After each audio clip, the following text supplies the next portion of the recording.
السلام عليكم ورحمة الله.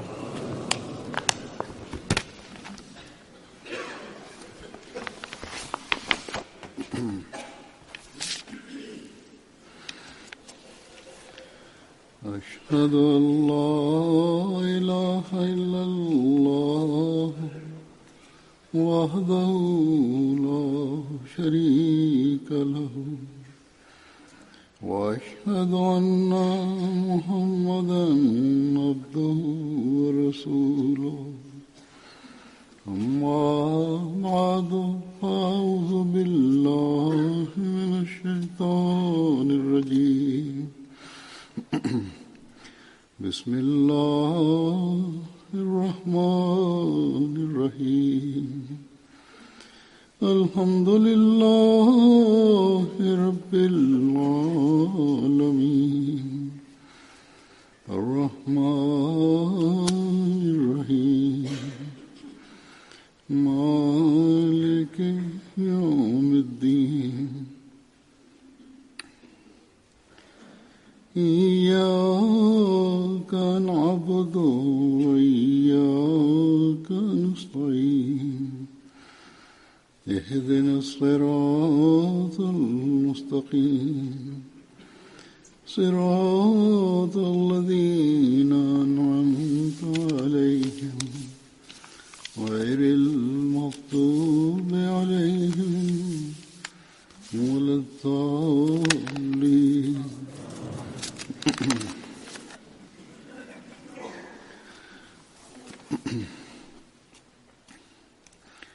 Guzaşta hutbe में Aleyhisselam ile alakalı olarak beyan etmiştim.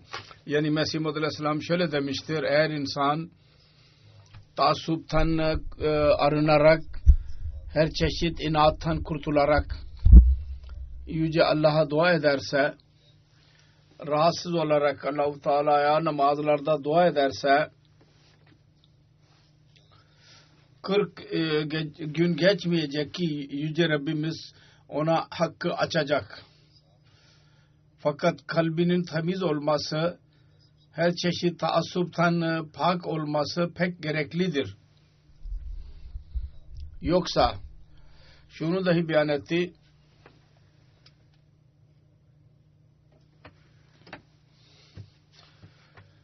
kalplerinde kin tutanlar yahut gadap tutanlar var ya, yahut iyi düşünceleri iyi olanlar, olmayanlar var ya, onlar daima diyecekler ki bize Yüce Rabbimiz bize yol göstermemiştir rüyada, yahut sizin aleyhinizde bir şey söylemiştir. Kısacası kalpleri temiz olanlar, temizleyerek böyle yapanlara Allah-u Teala yol gösterir. Birçok kimselere Yüce Allah Mesih Muhammed Aleyhisselatü Vesselam'ın zamanında dahi, kendi hayatında dahi rüyalar vasıtasıyla yol gösterdi. Bir mecliste zikir oldu. Lahor'dan adamın birisinin mektubu geldi. Rüyada vaat edilen Mesih Aleyhisselatü Vesselam hakkında kendisine denildi ki kendisi doğrudur. O adam bir fakiri seviyordu. Onun muridiydi. O da Data Ganj Bakş'ın mezarının yanında bulunuyordu. O adam o fakire zikretti. O dedi ki Mirza Bey'in o zamandan beri ilerlemesi onun doğruluğunun delilidir. Sonra başka bir fakir vardı orada. O dedi ki baba biz de soralım. İkinci gün o dedi ki Yüce Rabbimiz demiştir Mirza Mevla'dır. Birinci fakir dedi ki Mevlana demiş olacak ki senin ve benim hepimizin Mevlamızdır. Efendimiz yani. Mesih Muhammed Aleyhisselatü Vesselam bunu dinleyince buyurdu ki bugünlerde rüyalar çok oluyor. Bundan anlaşılıyor ki Yüce Rabbimiz istiyor ki insanlara rüyalar vasıtasıyla bilgi versin. Yüce Allah'ın melekleri her tarafta dolaşırlar. nasıl gökyüzünde çekirge olursa onlar insan kalplerine indirirler. İnanın diye. Sonra bir adamın birisinin durumunu beyan etti. O da Mesih Muhammed Aleyhisselatü Vesselam aleyhinde bir kitap yazmaya niyet etti. Rüyada Hz. Resulullah sallallahu aleyhi ve sellem ona dedi ki sen reddini yazıyorsun, onun aleyhinde yazıyorsun ve aslında Mirza Bey doğrudur, doğru bir kimsedir.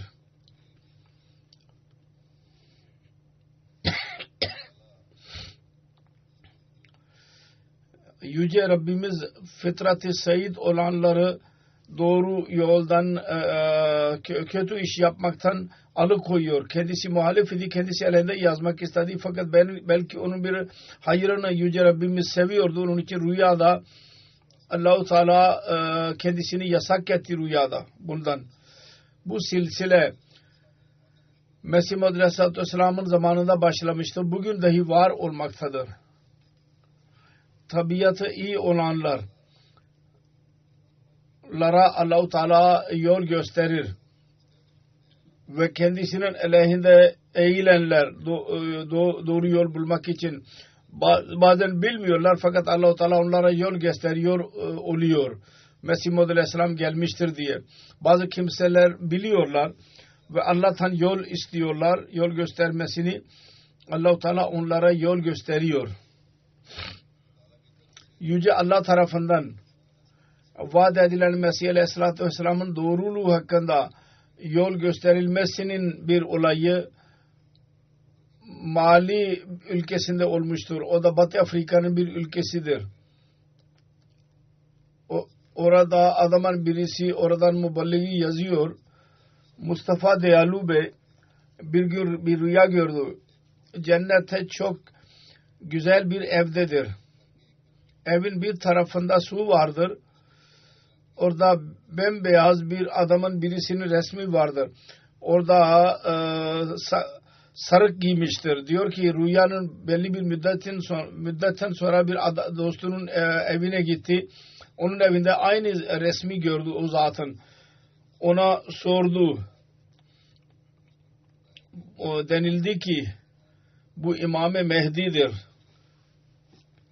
Hemen rüyasını beyan etti ve Ahmediye cemaati hakkında bilgi edinmek istedi. Bunun üzerine Ahmedi dost dedi ki bugün bizim iclasımız vardı aylık.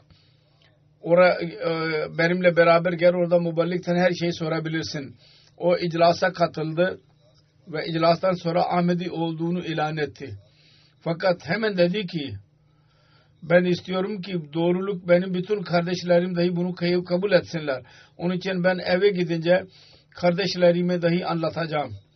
Ve yarın inşallah hepsiyle birlikte biat edeceğim. Ertesi gün sabahleyin bütün kardeşler toplandılar. O Ahmedi cemaati hakkında kendi rüyasını anlattı. Ve diğerlere dahi biat etmelerini söyledi. Bunun üzerine onların hepsi kendisini sövdüler. Ve dediler ki sen bu yeni bir dini benimsemene kabul etmene gerek yoktur. Bunun üzerine o cevap verdi. Ben mutlaka biat edeceğim. Dedi ki sabah namazından sonra belli bir müddet sonra uyudu. Rüya gördü. Vaat edilen Mesih Aleyhisselatü Vesselam kendisine Hicr suresinin ayetlerini 30. ayetini okumayı tavsiye ediyor. Uyandıktan sonra Ahmediye cemaatinin merkezine gitti ve kardeşlerinin davranışından bahsetti ve rüyanın tabirini sordu. Bunun üzerine Murabbi Bey ona Kur'an-ı Kerim'in ilgili ayetlerini çıkararak gösterdi. Orada Adem Aleyhisselatü Vesselam'ın yaratılışından sonra meleklerin secdesi ve iblisin secde etme işi olayı anlatılmıştı. Bunun üzerine o dedi ki Allah-u Teala bana yol göstermiştir. Sizin biate girmeniz aslında meleklerin davranışıdır. Hemen biat etti bunun üzerine ve cemaate katıldı. Allah-u Teala'nın lütfuyla çok faal cemaatin faal üyesidir. Aynı şekilde Fil Dişi sahilinin Giyalao şehrinde yeni biat etmiş olan bir dost Kunyama adma rüya neticesinde Ahmediye cemaatine girdiğini beyan ediyor. Diyor ki ben rüya gördüm. Ben namaz kılmak için camiye gittim. Orada ne göreyim ki? Cami namazı kılanlarla doludur. Ben namaz kılmak için bir tarafta seccadeyi seriyorum. Birdenbire biri bana geliyor ve soruyor. Ben hangi fırka ileden olan bir Müslümanım? Ve benim seccademi alıyor. Ben ona cevap veriyorum. Ben Ahmedi Müslümanım. O diyor ki Ahmediye cemaatinin camisine gidip namaz kıl. Bu rüya görünce diyor ki teselli buldum ve ben biat ederek cemaate katıldım. Aynı şekilde Yemen'in bir bayanı vardır. Cemile Hanım. Ahmediye cemaatinin nasıl girdiğinin olayı şöyledir. Beyan ediyor ki Ahmediye cemaatiyle tanınmadan çok uzun zaman önce ben Suudi Arabistan'daydım. Orada ben Sufilere çok Sufizme eğiliydim. Hazreti Abdülkadir Cilani'nin kitaplarını çok severdim. Onun halvet yolunu göre ameliyat ederek ben teselli bulurdum ve maneviyat hissine girerdim. Yolu şöyleydi. Nasıl ibadet yapardı yahut zikir yapardı. 100'er defa Fatiha suresini okurdu. Ayetül Kürsi ve İhlas suresini okurduktan sonra 1000 defa istiğfar ve durud şerif salavat okurdu. Sufilerin yoludur bu. Diyor ki bu halvet günlerinde bir gece ben rüya gördüm ki bir aya benzer çok büyük bir yıldız vardı, yere inmiştir ve yerde yürümektedir. Sonra çatı vasıtasıyla bizim evimize dahi giriyor. Ben korkuyorum ve hayret içindeydim ki uyandım. Belli birkaç gün sonra ben başka bir rüyada 5 tane yıldız gördüm.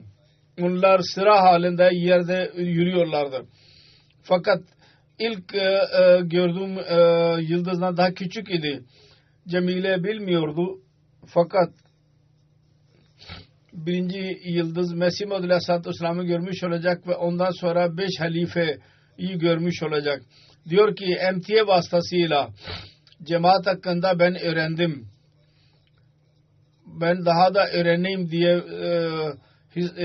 istek duydum. Amtiye görünce Mesih Maud Aleyhisselatü Vesselam'ın, Mehdi Aleyhisselatü Vesselam'ın sevgisi çoğaldı. Ve kesin olarak inandım ki kendisi zamanın imamıdır. Bu arada ben program Al-Hivarul Mubaşir dinledim. İmam Mehdi Aleyhisselatü Vesselam'ın doğruluğunu hakkında araştıranlar için istihare okumaları lazım. Allah'tan dua etmeleri lazım. Onların anlattıkları yola göre ben 2 rekat namaz kıldım ve uyudum. Aynı gece ben rüya gördüm. Ben Mekke Mükerreme'nin büyük insanların içindeyim. İnsanlar kendi ayaklarda durarak başlarını uzatarak adamın birisini görmeye çalışıyorlar. Adamın birisi yüksek sesle diyor ki sizin imamınız geldi. Ey insanlar, İmam-ı Mehdi geldi. Ben dahi o semte görmeye başlıyorum. Derken İmam-ı Mehdi Aleyhisselam yüksek bir yerde herkesin önüne çıkıyor. Onun çehresi ay gibidir.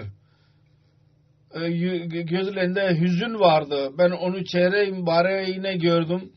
Aynı İmam-ı Mehdi Aleyhisselatü Vesselam ve Mesih Maud Aleyhisselatü'nün çehresiydi ki ben onu emtiyede gördüydüm. Bunu görünce benim gözlerimden yaşlar aktı ve ben ağlamaya başlıyorum.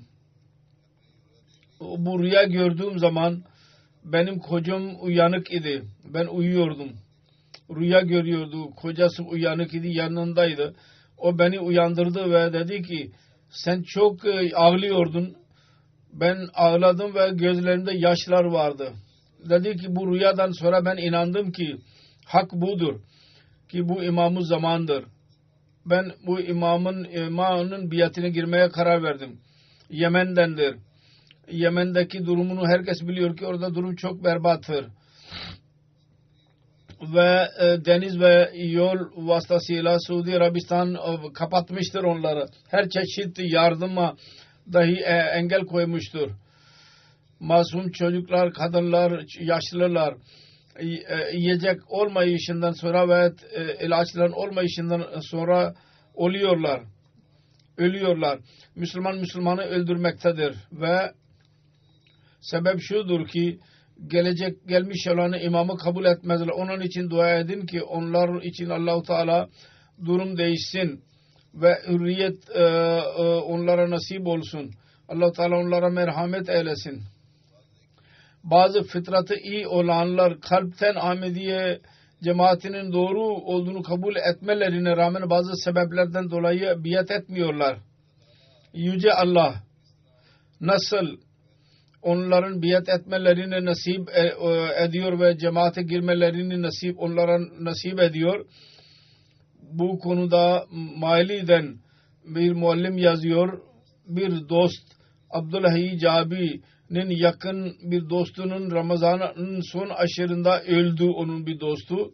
10 gününde, Ramazan'ın son gününde bir rüya gördü ki ölmüş olan dostla birlikte otobüste yolculuk yapıyor. Dost ona diyor ki senin gireceğin cemaat doğru bir cemaattir.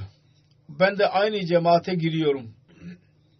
Abdullah Cabi radyo dinliyordu, bizim radyomuzu ve kalben Ahmediydi. Fakat daha şimdiye kadar o ana kadar biat etmemişti. Fakat o rüyadan sonra telefon ederek dedi ki ben Kayı şehrinden uzaktayım. Sizin radyonuzu dinliyorum, tebliğinizi dinliyorum. Ben şöyle rüya gördüm. Benim biatimi kabul edin ve bugünden sonra ben Ahmediyim. Sonra Mısır'ın bir dostu Mahmud Garib vardır. Diyor ki 9 yaşından beri ben yüksek bir ses duyuyorum. Onun yankısı benim kulağımda oluyor. Ben onu anlamıyordum. Fakat onu dinleyerek ben korkuyordum. 2010 senesinde Emtiyal Arabiye ile tanıştım. Ve orada Şerif Evde ve Musa Aude'nin sesinde Mesih Maud Aleyhisselatü Vesselam'ın bazı iktibaslarını dinledim. Hemen anladım ki bu sestir. Ben 9 yaşından beri rüyalarımda dinliyordum. Ondan sonra MT'yi daha açık bir şekilde görmeye başladım. Mesih Maud Aleyhisselatü Vesselam'ın kelamı ve kendi kasideleri benim kalbimin üzerinde çok derin etki yapıyordu. Ben Resulullah sallallahu aleyhi ve sellem'in çehresini düşünüyordum. Ve Mesih Maud Aleyhisselatü Vesselam'ın resmi önüme çıkıyordu.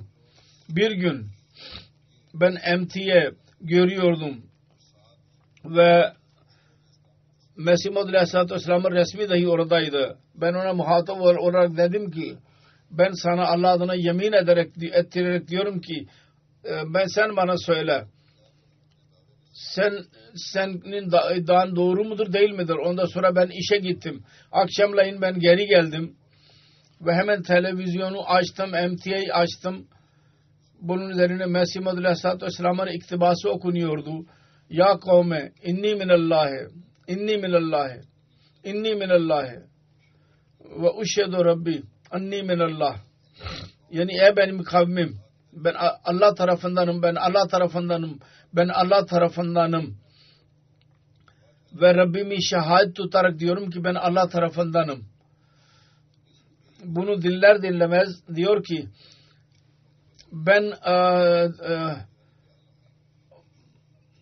secdeye kapandım ve televizyonda Mesih Maud Aleyhisselatü Vesselam'ın resmini öptüm ve aleyhisselam dedim ve bir anda da Ahmediye benim her şeyim oldu ve ondan sonra bu zat biat ederek cemaate girdi. Sonra Ürdün'ün bir dostu Cemil Sarhan diyor ki biat olayını beyan ediyor. 1992 senesinde ümmeti Müslüme değişik zorluklarla baş başaydı. Ben gece gündüz düşünüyordum. Hayri ümmet niye bu duruma girmiştir? Ve ben düşünüyordum, hayri ümmet olmamıza rağmen Müslümanlar tefrike ve inhitata yakalanmışlardı. Birbirleriyle kavga ediyorlar. İçinden ses çıkıyordu. Bizim dinimiz böyle değil. Görüldüğü gibi kesinlikle öyle bir şey vardır ki ümmet gaflet içindedir. Diyor ki ben bir gece rüya gördüm. ki yolda tek başıma duruyorum. O da doğrudur, doğru yoldur. Birdenbire modern Mercedes araba geliyor ve orada adamın birisi var ki bana diyor ki sen araba sür. Ben araba sürdüm. Benim kalbim indirildi ki ben Mesih Aleyhisselam ile birlikte oturuyorum. Ben korkuyordum. Araba yürüdü. Yolda birçok insan, siyah yüzlü insanlar ortaya çıktılar. Ve yolun her iki tarafında saf halinde durdular. Ellerinde silah vardı. Bize kurşun attılar ve biz korunarak menzilimize gittik. Ben rüyada arabayı durduruyorum ve Mehdi Aleyhisselam bana diyor ki yere in ve onun kapağını aç. Ben yere inerek kapağını açıyorum. Orada çok güzel bir sandık vardı tahtadan. 5 yıllık bir çocuk vardı güzel ve beni görüyor. Ben uyanınca rüyadan çok memnun idim ve kalbimde dedim ki mutlaka bu Allah tarafından bir mesajdır. Onun tabirini şöyle yaptım ki benim yeni arabadan da murad yeni yolculuktur ve siyah yüzlü insanlar buna bunun aleyhinde olan kötü işlerdir. Ve güzel sandıkta sırlar korunur. Ve 5 yıllık çocuktan murad bazı müjdelerdir ki 5 yaşında tamamlanacak. Diyor ki çok tuhaftır ki rüyanın tabiri. Ben onu anladım ki böyle olacak. Şöyle oldu ki Ahmediye cemaatini ile tanıştıktan sonra benim hayatımın yeni yolculuğu başladı ve 5. hilafetin zamanında ben cemaate girmeyi bana nasip oldu. Ben köyümde tek Ahmediydim. Ben İmam Mehdi'nin geldiğini ilan ettim. Herkes bana düşman oldu. Camilerden bana kafir olduğumu ilan ettiler. Sonra ben Yüce Rabbime dua ettim. Ya Rabbi bunun yolculuğunu tamamlanması için bana bir yolculuk, bir dost ver. Öyle insanla bana verdi ki ben onları tanımıyordum. Ve onlar benim gerçek akrabalarım haline geldiler. Sonra bir dost vardır. Muhammed Abdullah Bey. Suriye'dendir. Bugünlerde Kanada'dadır. Ben bir yerde salesman idim. Müşterilerimin arasında bir adamın dostuyla tanıştım. Genç Ahmediydi. Onunla tanıştım. O bana Ahmedi cemaatinin temel inançları ve onun anlamları hakkında anlattı. O bana İslami Suriki filosofinin Arapça tercümesini verdi. Bu kitabı okuyunca çok etkilendi ve orada akıllı sözler beni çok etkiledi. Sonra bir yıl kadar ben cemaatin kitaplarını okudum. MTL Arabiye'yi görmeye başladım. Bir senenin mutalası ve emtiye gördükten sonra ve cemaatin inançlarını inceledikten sonra benim kalbimde Ahmediye cemaatiye katılmak arzusu doğdu. Fakat ben iç temizliği konusunda bu temiz cemaate uygun görmüyordum kendimi. Ve o cemaate girmek için girme yollarını bilmiyordum. Ben dostuma dedim ki bana bazı Ahmedilerle beni tanıştır. O kendi evinde bazı arkadaşlarla beni tanıştırdı. Onlar arasında bir dost vardı ki onunla birlikte oturarak manevi ilerlemek konusunda öyle hissettim ki sanki benim susuzluğumu gitmiştir. Çünkü ben rüya salihadan dolayı inanıyordum ki Allah-u Teala beni zayi etmeyecek ve mutlaka bana hidayet verecek. Bunu düşünce ben istihare okumaya başladım. İşim dolayısıyla ben Dımaşk'taydım, Şam'da. Benim karım Halep'teydi. Karıma telefon açarak dedim ki bu arada bir rüya görürsen bana mutlaka anlat. Diyor ki belli birkaç gün sonra bir gece benim için Leyletul Kader oldu. Ben orada çok büyük bir rüya gördüm. Kendi temiz bir arkadaşımı gördüm rüyada. O bana bir evrak verdi ve dedi ki bu Muhammed Resulullah sallallahu aleyhi ve sellem tarafındandır. Ben arzu ile onu açtım. Orada yazılıydı. Selamun aleyküm ve rahmetullahi ve berekatuhu. Ben uyandım. Çok memnun edim. Ve dilim üzerinde bu ayet-i kerime vardı. Udhuluha be selamin aminin.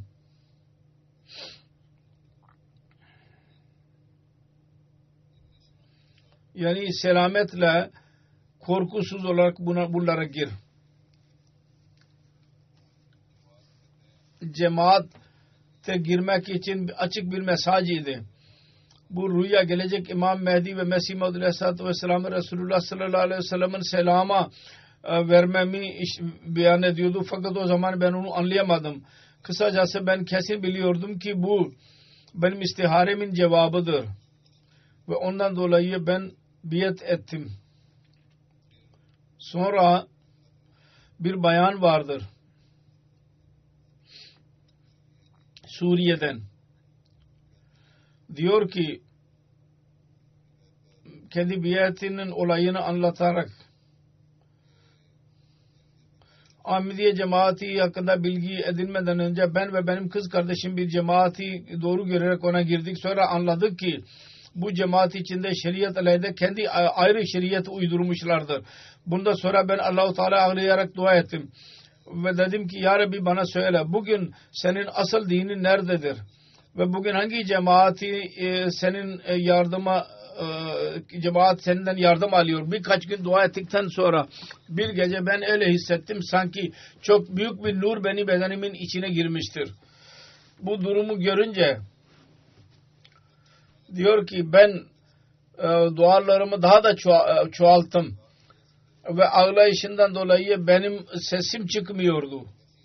O kadar durumda ben gördüm ki adamın birisi benimle birlikte durdu. Ve o durumda hissettim ki bu benimle birlikte sevgi göstermek için gelmiştir. Sempati göstermek için. Ben onu görünce kalbimde dedim ki bu adam kimdir? Fakat cevabını bulamadım. İkinci gün ben tekrar çok ağladım. Hıçkırarak ağladım. Sonra aynı duruma girdim. Ve tekrar aynı adamı gördüm. Üçüncü gece aynı olay yaşandı. Yüksek sesle Allah-u Teala ağlayarak dua ettim. Ya Rabbi bana söyle ki bu adam kimdir sempati gösteren? Ve niye ben onu sık sık görüyorum? Bu sorunun cevabı belli bir müddet sonra aldım. Şöyle oldu ki ben kardeşim ve halamla birlikte oturuyordum. Genellikle bu konu üzerinde konuşuyorduk. Şimdi Mesih Maud Aleyhisselam gelmiş olmalı. Biz derdik ki bugünkü devirde televizyon vasıtasıyla bir ilan olacak ki Mesih gelmiştir. Ve insanlar ona inanmak için koşacaklar. Fakat bizim mollalar televizyon görmeyi dahi haram ettiler. Bazı yerlerde. Mollaların fetvası vardı televizyon görmek haramdır. Sonra nereden öğreneceğiz eğer televizyon görmezsek? Kendi aramızda uzun tartışmalardan sonra biz kendi mollaların fetvası aleyhinde davranarak televizyonu görmeye başladık. Ondan sonra ben rüya gördüm. Benim durumumu değiştirdi. Gördüm ki ben büyük bir sahadayım. Orada bazı insanların bir arabanın içinde geldiğini görüyorum. Onun üzerinde satelit anten vardı. Sahanın ortasında araba duruyor ve bazı insanlar malzeme çıkarıp yere koymaya başlıyorlar. Onlardan birisi Arap elbisesini giymiştir ve onun yüzü parlaktır. Adamın birisi o sahanın ortasında benim önüme çıkıyor ve bana diyor ki kardeşim, kız kardeşim sen burada ne yapıyorsun? Ben cevap vereceğime ona soruyorum ki siz burada ne yapıyorsunuz? O diyor ki biz yepyeni televizyon kanalı açıyoruz. Sen onu görecek misin? Ben diyorum ki neden olmasın? Mutlaka göreceğim, seyredeceğim. Bu konuşmadan sonra ben uyandım. Ertesi gün ben televizyon getirdim. Ve hazırladım her şeyi. Sık sık değişik kanalları gördüm ve hissettim ki bir kanal hepsinden bambaşkadır. Sanki başka bir zamandan gelen bu kanaldır. Onun için ben diğer kanalları terk ederek belli bir müddet için o kanalı gördüm. O kanal MTA idi. Ve o zaman üzerinde program Al-Hibarul Mubaşir vardı. Bu programı gördükten sonra sık sık benim gözümde o adamı görüyordum. Zannediyordum ki ben onu bir yerde gördüm. Birdenbire ben hatırladım ki bu aynı zattır ki ben rüyada onu gördüydüm. Satelit vasıtasıyla.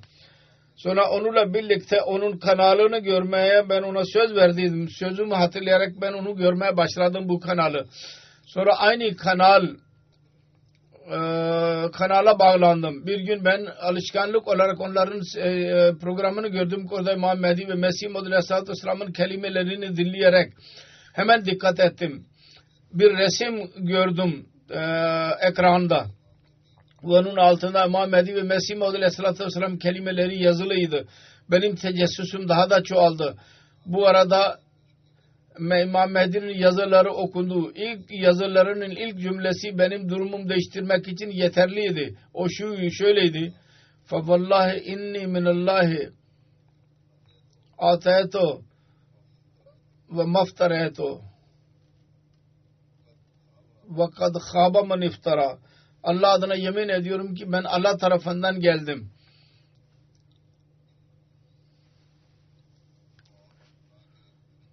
Ben iftira etmedim. İftira edenler daima hüsrana uğruyor. Bu kelimeleri dinler dinlemez ben çaresiz olarak dedim ki bu doğru bir insanın kelamıdır. Bu mutlakların bu zatın iddiası doğrudur ve Mesih ve vaat edilen Mesih ve Mehdi de budur. İktibas arasında tekrar Mesih Maud Aleyhisselatü Vesselam'ın resmini gösterildi. Bunu görünce ben hemen hayret içinde kaldım. Çünkü bu aynı zat idi ki ben onu daha önce keşif olarak gördüydüm. Ben Yüce Allah'a dua ederek, ağlayarak dua ettiydim. Ya Rabbi, bugün senin doğru dini nerededir ve hangi cemaat senden yardım alıyor? O zaman aynı zat benimle sempati için geldiydi. Ve onu görünce ben kalbimde dediydim ki kim bilir bu kimdir? Şimdi televizyonda aynı resmi görünce ben keşfimi ve onun yorumunu anladım. Allah-u Teala bana o zaman söylediydi ki bu zattır ki onun cemaatini Allah Teala yardım ediyor. Ve bu Allah-u Teala'nın gerçek dinin temsilcisidir. Temsilci olan bir cemaattir. Ben ağlayarak bu resime dedim ki bugün sen İslamiyet'i savunuyorsun. Sen Hristiyanların saldırılarını reddediyorsun. Sen gerçek Mesih ve Mehdi'sin. Ben seni doğruluyorum. Ve sana biat ediyorum. Halbuki o zaman ben bilmiyordum ki Mesih Maud Aleyhisselatü Vesselam'ın biati gereklidir. Ben arkadaşlarıma bu kanal ve cemaat hakkında söyledim. İnsanların çoğu benim sözümü ciddi almadılar. Fakat kız kardeşim ve halam uzun zaman MT'yi görünce biat etme kararı aldılar. Ve sonunda benim annem, kız kardeşim ve diğer 2 tane kız kardeşim dahi biat ettiler. Nizami Hanım'dır. Sonra Mısır'dan bir arkadaş Said Arka diyor ki Ahmediye ile tanışmadan önce belli bir müddet önce ben rüyada çok uzun sahada gördüm. Orada çok güzel bir çadır vardı. Birçok insan orada koruyucuydular. O koruyuculardan birisi bana dedi ki sen buraya niye geldin? Nasıl geldin? Ben dedim ki ben bilmiyorum. Fakat siz söyleyin ki bu çadırda kimdir? Koruyucu dedi ki burada Resulullah sallallahu aleyhi ve sellem'dir bu çadırda. Bunu dinlemez çok memnun oldum. Ve çok korkuya kapıldım. Çünkü ben bilmiyordum. İnanmıyordum ki ben o kadar yüce bir yere nasıl gelebildim. Resulullah sallallahu aleyhi ve sellem orada mevcuttur. Bu arada Resulullah sallallahu aleyhi ve sellem'in ziyaret ettim. Çok güzel sesli. Resulullah'ın çok tatlı sesini duyuyorum. Diyor ki siz bana saygı gösteriyorsunuz fakat niye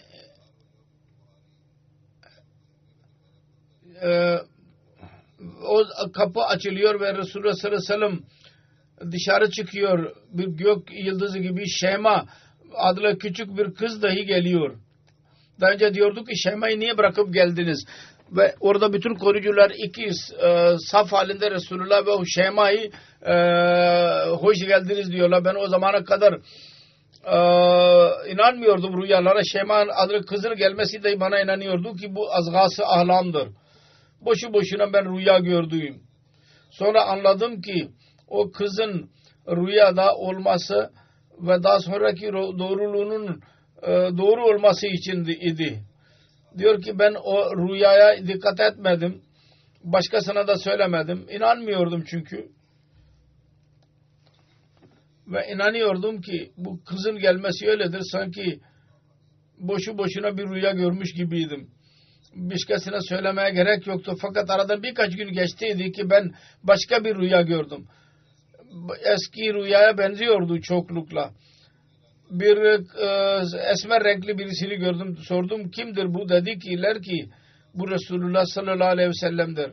Belli bir müddet sonra vefat etti ve defnedildi. Ve ondan sonra gördüm ki orada gümüş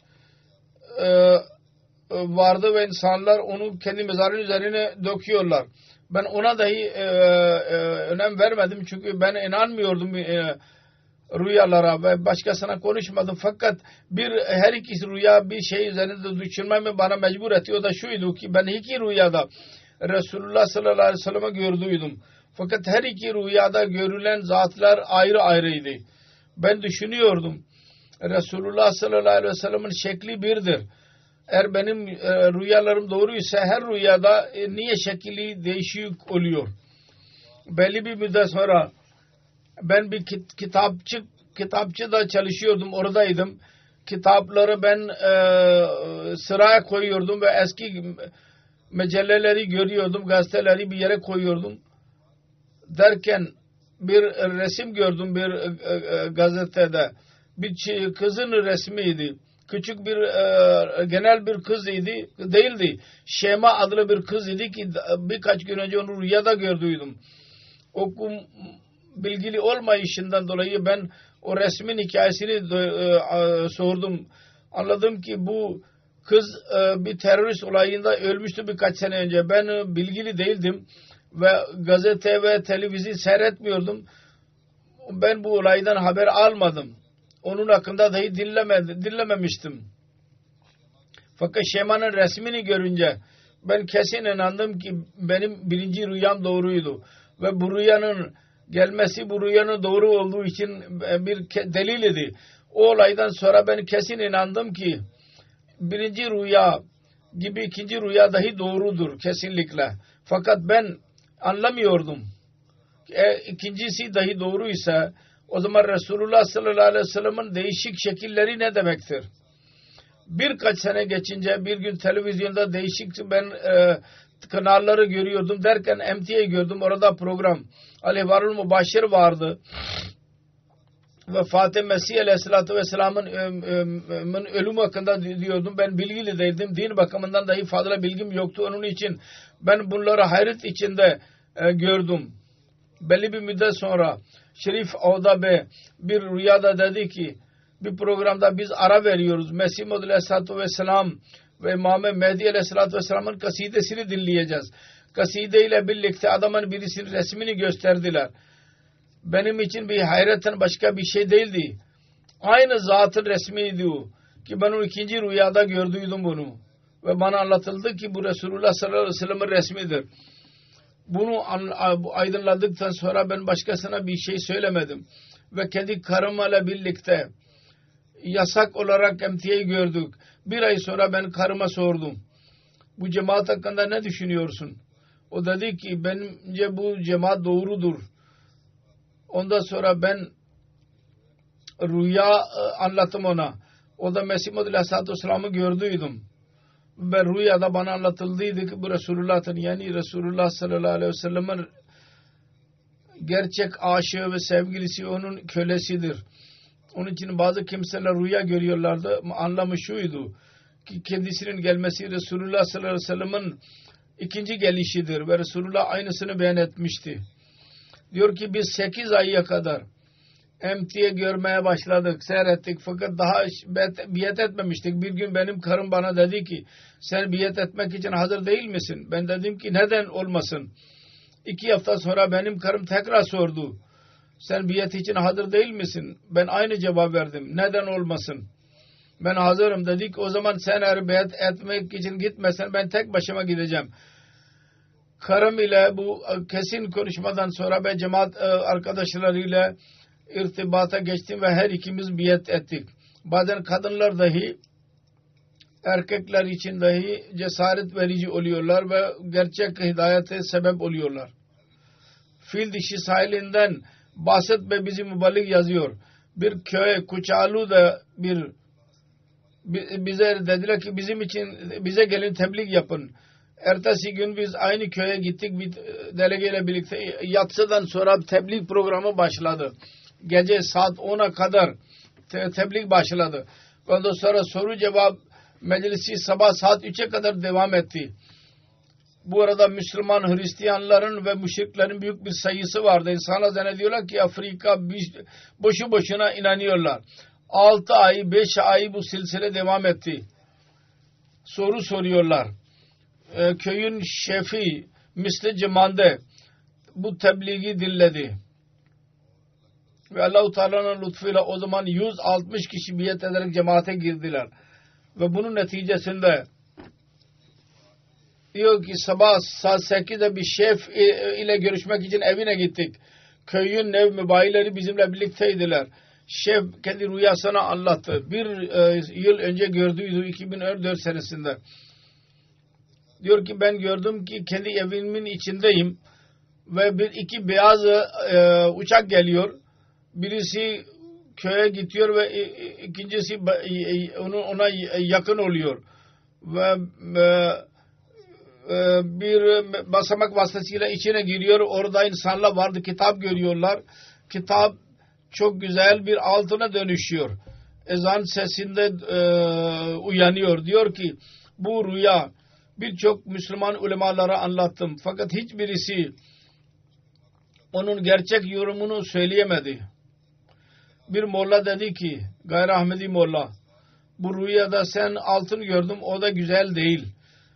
Sen 1 kilo bana altın ver yoksa senin için iyi olmayacak. Sonra kendisi dedi ki bu senin için mümkün olmayacak. Ki 1 kilo altın verin. En iyisi sen 10-20 bin frank sifa ver ben senin bir şey yapayım. İkincisi dedi ki 2 beyaz keçi sadaka ver. Bizim imamımız sadaka yorum verdi ki 2 beyaz uçaktan murad 2 beyaz arabadır. Onlardan birisi senin evine gelmedi ve ikincisi senin evine gitti. Ben ve Amir Bey ikimiz beyaz renkli araba sahibiz. O Amir Bey ondan önce bizim eve gittiydi ve oradan geri döndüydü. Beyaz arabada. Basamakla yukarı çıkmaktan sonra İslamiyet'i öğrenme çabasıdır. Ki sabah 3'e kadar tebliğ dinledim. Kitaba gelince gelecek İmam Mehdi yakında denildi ki o hazineleri dağıtacak. Size dahi literatür verildi. Bu kitaplar, hazineler bunlardır. Bu yorum görünce hemen Ahmedi olduğunu ilan etti ve şirkten tövbe ettiğini beyan etti. Müşriklere dahi Allah-u Teala hidayet veriyor. Hidayet yollarını açıyor onlar için. Fransa'dan bir bayan Mahdiye Hanım diyor ki benim kocam eskiden beri Ahmediydi fakat ben biyet etmemiştim. Belli bir müddet sonra Ahmedilere olan zulümlerin videosunu gördüm. Çok etkilendim ve düşünmeye başladım. Diyor ki halifenin konuşmalarını dahi dinledim. Yavaş yavaş İslamiyet'in talimatı benim üzerime etki yapmaya başladı. O zaman dua ettim. Ya Rabbi sen bana yol göster. O arada ben bir gün rüya gördüm. Ben Fransa'nın mübarek camimiz vardır orada. Orada ben kütüphanede oturuyorum ve benim babam merhum geliyor ve bana Kur'an-ı Kerim'i hediye ediyor. Ve Kur'an-ı Kerim ile birlikte bir vesika veriyor. Ondan sonra ben Ahmedi cemaatine girince anladım ki benim babam bana verdiği vesika biyet formu idi. Ben Ahmediye cemaatine, bundan dolayı Ahmediye cemaatine girdim. Sonra El Cezayir'in bir dostu var, Rızvan Bey. Diyor ki Ahmediye ile tanıştıktan sonra ben MT'ye bağlandım. Benim ailem ondan mani olmaya çalıştılar başlangıçta. Yalnız nasihat ettiler. Fakat daha sonra bu nasihat baskıya dönüştü. Ve o kanaldan uzak durmamı bana emrettiler. Bu durumu görünce ben istihareyi yaptım. Bir gece rüya gördüm. Vaat edilen Mesih Aleyhisselatü Vesselam'ın 5 halifesi benim evime girdiler. Ve ben onlar arasında duruyorum. Güya rüya küçük idi fakat benim için açık mesaj vardı bu rüyada. Ben aileme zikrettim. Dediler ki bu genel bir rüyadır. Ve sen bu cemaat hakkında düşünüyorsun. Onun için öyle bir rüya gördün. Ben onların sözünü dinledim fakat düşündüm. Böyle olamaz mı? Mümkün değil mi?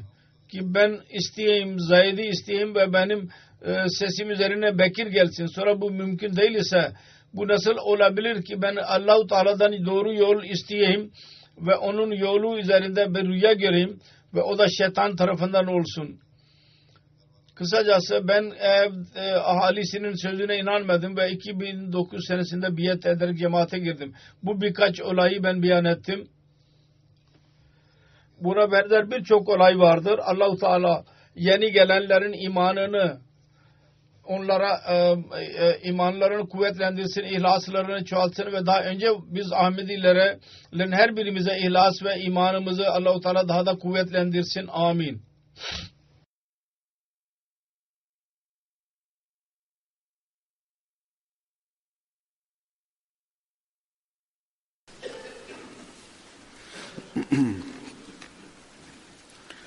Elhamdülillah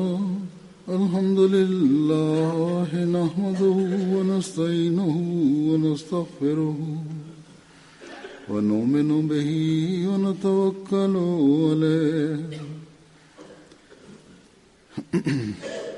ve na'uzu billahi min şururi enfusina ve min seyyiati a'malina. من يهده الله فلا مضل له ومن يضلل فلا هادي له ونشهد أن لا إله إلا الله ونشهد أن محمدا عبده ورسوله عباد الله رحمكم الله إن الله يأمر بالعدل والإحسان وإيتاء ذي القربى وينهى عن الفحشاء والمنكر والبغي يعظكم لعلكم تذكرون اذكروا الله يذكركم وادعوه يستجب لكم ولذكر الله أكبر.